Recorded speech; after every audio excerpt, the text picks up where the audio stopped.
Yeah, that's a good question.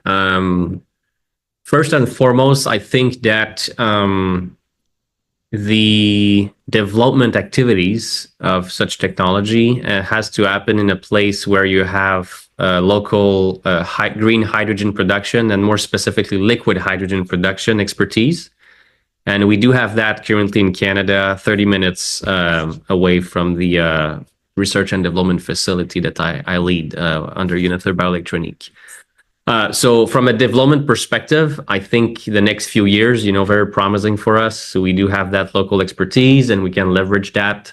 And it's really in the product development cycle phase, right?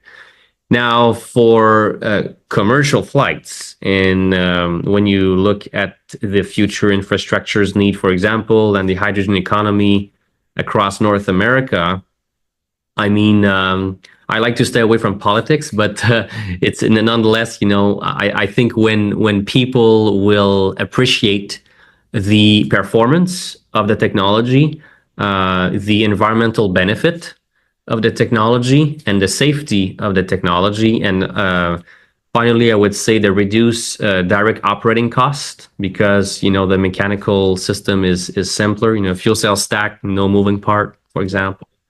Of course, there might be some additional maintenance required for the storage system, the hydrogen storage system, but I don't think that's going to be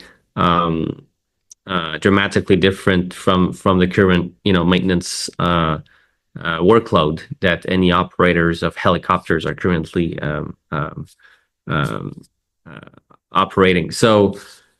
I think that this, all those factors considered, will convince people that hydrogen has to be part of our economy, and whether administration X is there or Y. I think this is where the industry needs to push, and especially in aviation. And I think that hydrogen has been clearly identified as one of the key solutions to enable that 2050 goal set out by ICAO.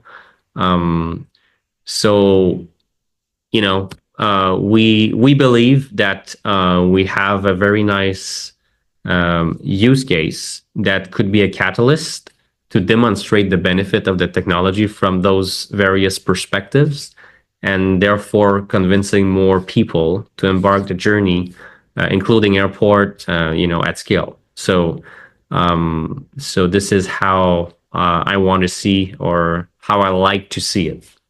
I agree. I think that it's just inevitable that the industry goes in this direction regardless of, who's leading what, because from a mathematical standpoint, what got me interested in a hydrogen is that when I was in college, one of our design projects in aerospace engineering was that we had to fly, it was a high altitude UAV.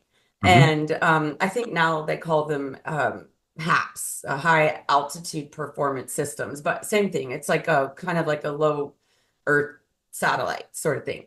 Yep. And it needed to be in flight for, it was like 3 or 4 days. I think initially it was like 7 days without stopping, but then it was like 3 or 4 days, but you could have two aircraft.